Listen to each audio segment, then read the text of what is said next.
सिमी के यहाँ से लौटते ही विमला ने अपने 2 कमरों के फ्लैट का हर कोने से निरीक्षण कर डाला था।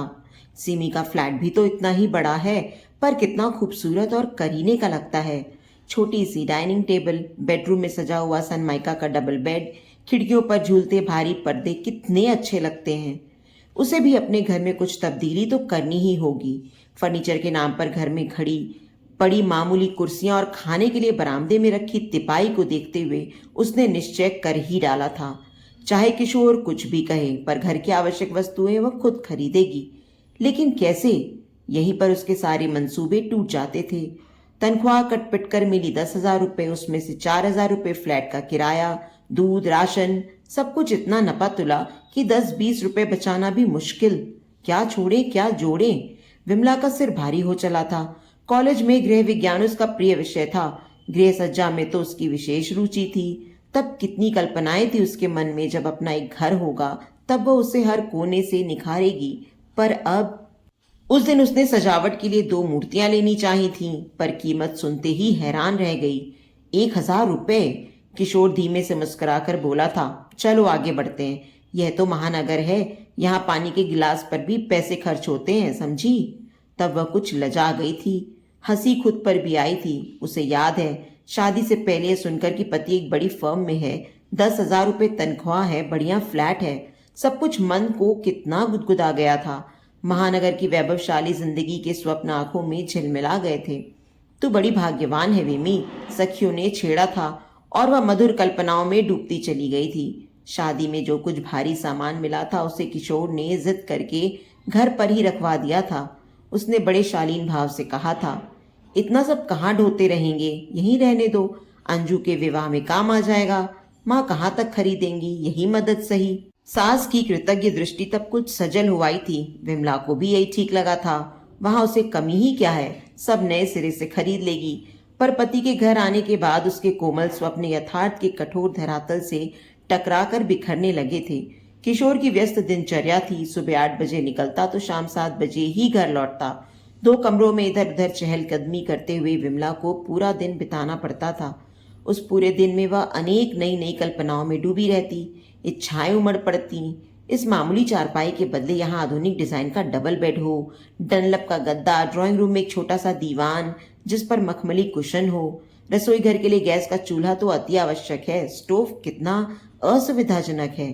फिर वह बजट भी जोड़ने लगती थी। कम से कम 50,000 तो चाहिए ही इन सब के लिए। कहाँ से आएंगे? अपनी इन इच्छाओं की पूर्ति के लिए उसने मन ही मन बहुत कुछ सोचा। फिर एक दिन किशोर से बोली, सुनो, दिन भर घर पर बैठी बैठी बोर होती रहती हूँ, कहीं नौकरी कर लूँ तो कैसा रहे? 2-4 महीने में ही हम अपना फ्लैट सारी सुख सुविधाओं से सुसज्जित कर लेंगे। पर किशोर उसी प्रकार अविचलित भाव से अखबार पर नजर गड़ाए रहा, बोला कुछ नहीं। तुमने सुना नहीं क्या? मैं क्या दीवार से बोल रही हूँ? विमला का स्वर तिक्त हो गया था। सब सुन लिया, पर क्या नौकरी मिलनी इतनी आसान है? 3-4 हजार रुपए की मिल भी गई तो 1,000-2,000 तो आने जाने में ही खर्च हो जाएंगे। फिर जब पस्त होकर शाम को घर लौटोगी तो यह ताजे फूल सा खिला चेहरा 4 दिन में ही कुमलाया नजर आएगा। किशोर ने अखबार हटाकर एक भाषण छाड़ डाला। सुनकर विमला का चेहरा बुझ गया। वह चुपचाप सब्जी काटती रही। किशोर ने ही उसे मनाने के ख्याल से फिर कहा, फिर ऐसी जरूरत भी क्या है तुम्हें नौकरी की? छोटी सी हमारी गृहस्थी, उसके लिए जोड़ तोड़ मेहनत करने को तो मैं हूं ही। फिर कम से कम कुछ दिन तो सुख चैन से रहो। अभी इतना तो सुकून है कि मुझे 8-10 घंटे की मशक्कत के बाद घर लौटता हूँ तो तुम सजी सवरी इंतजार करती मिलती हो। तुम्हें देखकर सारी थकान मिट जाती है। क्या इतनी खुशी भी तुम अब छीन लेना चाहती हो? किशोर ने धीरे से विमला का हाथ थाम कर आगे फिर कहा, बोलो, क्या झूठ कहा है मैंने? तब विमला को लगा कि उसके मन में कुछ पिघलने लगा है। वह अपना सिर किशोर के कंधों पर रखकर मधुर स्वर में बोली, पर तुम ये क्यों नहीं सोचते कि मैं दिन भर कितनी बोर हो जाती हूँ? 6 दिन तुम अपने काम में व्यस्त रहते हो, रविवार को कह देते हो कि आज तो आराम का दिन है। मेरा क्या जी नहीं होता कहीं घूमने फिरने का? अच्छा, तो वादा रहा, इस बार तुम्हें इतना घुमाऊंगा कि तुम घूम घूम कर थक जाओ। बस अब तो खुश? विमला हंस पड़ी। उसके कदम तेजी से रसोई घर की तरफ मुड़ गए। बातचीत में वह भूल ही गई थी कि स्टोव पर दूध रखा है। ठीक है, ना सही नौकरी, जब किशोर को बोनस के रुपए मिलेंगे तब वह एक ही झोंक में सब खरीद लेगी। यह सोचकर उसने अपने मन को समझा लिया था। तभी किशोर ने उसे आश्चर्य में डालते हुए कहा, जानती हो, इस बार हम शादी की पहली वर्षगांठ कहाँ मनाएंगे? कहाँ? उसने जिज्ञासा प्रकट की। मसूरी में, जवाब देते हुए किशोर ने कहा। क्या सच कह रहे हो? विमला ने कौतूहल भरे स्वर में पूछा। और क्या झूठ कह रहा हूं? मुझे अब तक याद है कि हनीमून के लिए जब हम मसूरी नहीं जा पाए थे तो तुम्हारा मन उखड़ गया था। यद्यपि तुमने मुझसे कुछ कहा नहीं तो भी मैंने समझ लिया था, पर अब हम शादी के उन दिनों की याद फिर से ताजा करेंगे, कहकर किशोर शरारत से मुस्करा दिया। विमला नई नवेली वधू की तरह लाज की लालिमा में डूब गई। पर खर्चा? वह कुछ क्षणों बाद बोली। बस शर्त यही है कि तुम खर्चे की बात नहीं करोगी। ये खर्चा वह खर्चा, साल भर यही सब सुनते सुनते मैं तंग आ गया हूं। अब कुछ क्षण तो ऐसे आए जब हम रुपए पैसों की चिंता ना कर बस एक दूसरे को देखें, जिंदगी के अन्य पहलुओं पर विचार करें।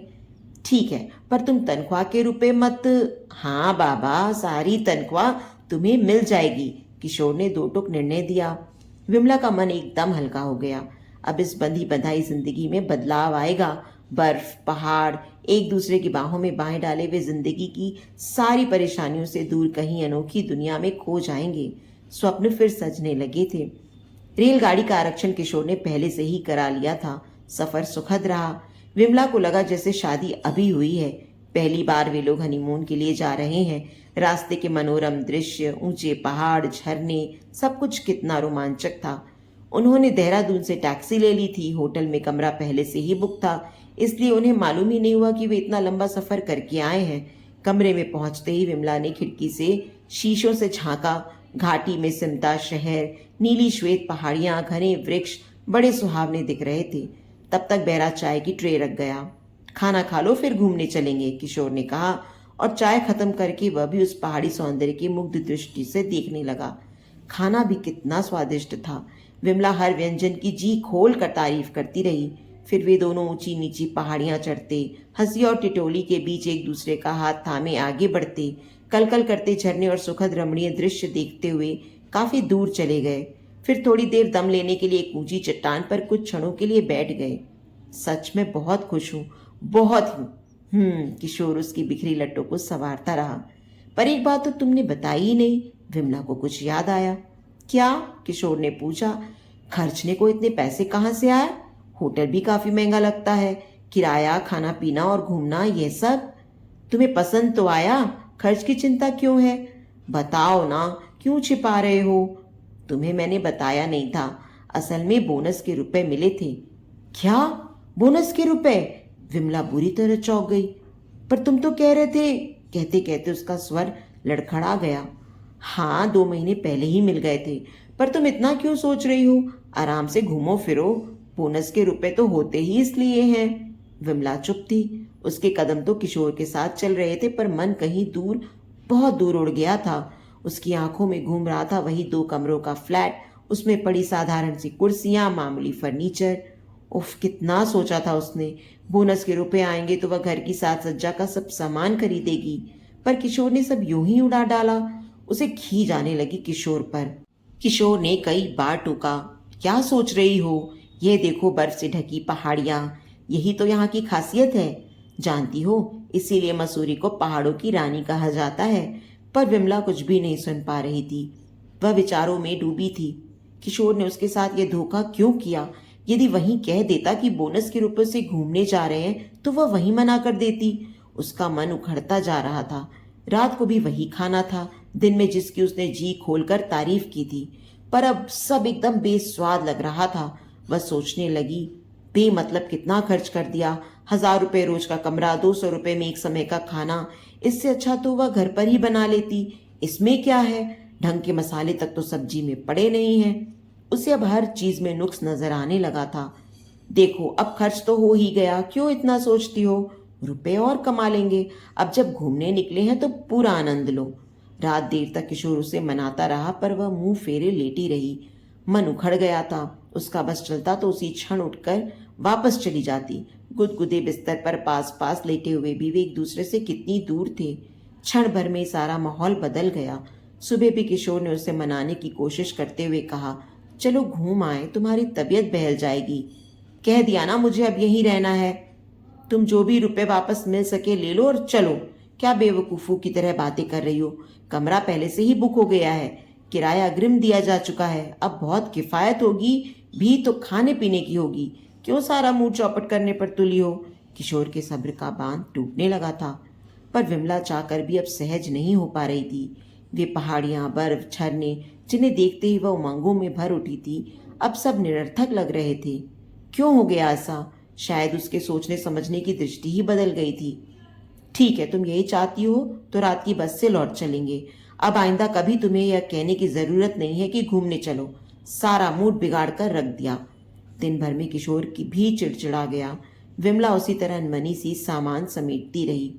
अरे इतनी जल्दी चल दिया आप लोग? पास वाले कमरे के दंपति विस्मित होकर बोले। पर बिना कोई जवाब दिए अपना हैंडबैग कंधे पर लटकाए विमला आगे बढ़ती चली गई। अटैची थामे किशोर उसके पीछे था। बस तैयार खड़ी मिली। अटैची सीट पर किशोर धम से बैठ गया। देहरादून पहुंचकर वे दूसरी बस में बैठ गए। किशोर को काफी देर से ख्याल आया कि गुस्से में उसने शाम का खाना भी नहीं खाया था। उसने घड़ी देखी, 1 बज रहा था।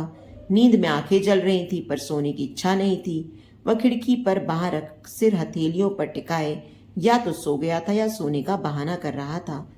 आते समय कितना चाव था, पर अब पूरी रात क्षण भर के लिए भी वे सो नहीं पाए थे। दोनों ही सब कुछ भूलकर अपने अपने ख्यालों में गमगीन थे। इस तरह वे परस्पर कटे कटे से घर पहुंचे। सुबह किशोर का उतरा हुआ पीला चेहरा देखकर विमला सहम गई थी। शायद वह बहुत गुस्से में था। उसे अब अपने किए पर कुछ ग्लानि अनुभव हुई।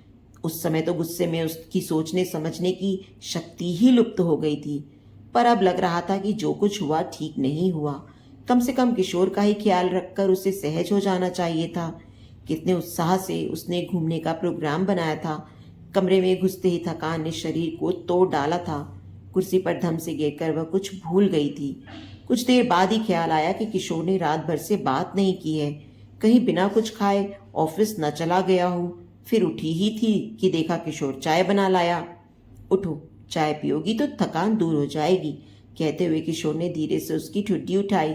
अपने पति किशोर के इस विनम्र प्यार को देखकर वह सब कुछ भूलकर उसके कंधे पर सिर रखकर सिसक पड़ी।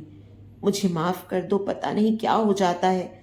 अरे यह क्या, गलती तो मेरी ही थी। यदि मुझे पता होता कि तुम्हें घर की चीजों का इतना अधिक शौक है तो घूमने का प्रोग्राम ही नहीं बनाते। अब ध्यान रखूंगा। किशोर का स्नेह भरा स्वर उसे नहलाता चला गया। अपने 2 कमरों का घर आज उसे सारे सुख साधनों से भरा पूरा प्रतीत हो रहा था। वह सोचने लगी, सब कुछ तो है उसके पास। इतना अधिक प्यार करने वाला, उसके सारे गुनाहों को भुलाकर इतने स्नेह से मनाने वाला विशाल हृदय का पति पाकर भी वह अब तक बेकार दुखी होती रही है। नहीं, अब कुछ नहीं चाहिए मुझे, कुछ भी नहीं। उसके होठ बुदबुदा उठे। फिर किशोर के कंधे पर सिर रखे वह सुखद अनुभूति में खो गई। तो दोस्तों, उम्मीद करती हूँ कि हमारी ये कहानी आपको दिल से छू गई होगी। अगर इस कहानी ने आपके दिल में कोई कोना जगाया हो तो प्लीज़ इस वीडियो को लाइक करें और इसे अपने दोस्तों के साथ भी शेयर करें। अगर आप हमारे चैनल पर नए हैं तो इसे सब्सक्राइब करना बिल्कुल ना भूलें। और हाँ, नोटिफिकेशन बेल को भी ज़रूर दबाएं ताकि हमारी अगली कहानी का अपडेट सबसे पहले आपको मिले। आपके प्यार और समर्थन का हमेशा इंतज़ार रहेगा।